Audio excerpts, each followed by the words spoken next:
Okay, we're going to talk today about how pain changes the way that we move. We're not going to get into the super fine details of it because this isn't a neurophysiology lecture, but it is important we understand the mechanics behind some of this, because the muscle imbalances that develop that lead to pain are usually rooted in a change that occurs after an injury. Okay? So before we get into how things change, it's important we understand that we can kind of lump muscles in the body into three different groups. Okay? Now the first group is our long, ropey, powerful muscles. They tend to produce large movements. Bicep is a perfect example. It's a long, ropey muscle, and it produces a large movement. It bends the elbows. It also produces a lot of force. Okay? And the movements tend to be in this plane of motion, the sagittal plane. And in response to pain, these are the muscles that get tight. I think neurologically, these are the easiest muscles in the body to fire. And we'll never really see someone lose the ability to fire these muscles unless they've had a severe neurological injury. Okay? You can almost always still fire these long, ropey muscles. They're just easy to fire. No one ever comes to me and says, I seem to have lost the ability to fire my bicep. Because all I would say is, okay, well, bend your elbow. And they'd say, oh, well, there it is. There's my bicep. Thank you. The second group of muscles is, they're sort of the outer or more global stability muscles, okay? And they tend to be a weirder shape. They're usually fan-shaped. They tend to produce rotational movements, although not always. And they still produce a relatively large amount of force and a large amount of movement, but it tends to be more in a stabilizing role, not necessarily a propulsion role. Okay? And then the final group is these small, weak, stabilizing muscles. Okay? Now, I say weak, they're very important, but they don't produce big forces. Okay? They produce fairly small forces, but the way they attach to whatever joint it is they're stabilizing, whether it's the spine or the hip or the shoulder, their anatomy is, and the way they're attached is quite powerful. So very small changes in the tension of this muscle tend to produce very, very dramatic improvements in the stability of that joint.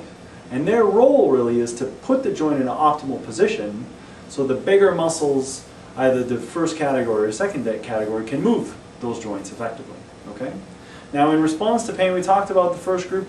They tend to get tight in the response to pain, okay? Because they're your emergency muscles. They don't tend to conk out. When you get hurt and kind of crawl to the sidelines, they're the muscles that you use, okay? They're your emergency muscles. And in long periods of pain, they're the ones that tend to get tighter and tighter and tighter. And if you talk to a massage therapist and say, what are the muscles that you're always working on? They're always working on these long, ropey ones. The muscles in the back, the hamstring, the quadricep. It's these long muscles that tend to get tight over time, okay? Now the third group of muscles, those little stability muscles, they do the exact opposite. In the presence of pain, they become weak, okay? And it's more than weakness, it's an inhibition. It happens instantaneously. As soon as they're pain, these muscles shut off. And it maybe is the body avoiding compression of an irritated joint, and we don't know why they shut down. We just know they shut down, okay?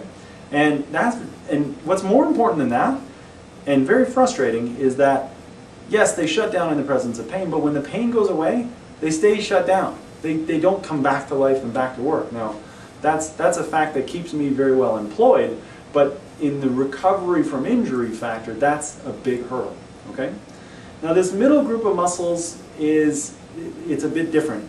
They become tight in the response to pain usually, but they'll also become weak, okay? And the big thing is that we tend to lose control and coordination over these muscles.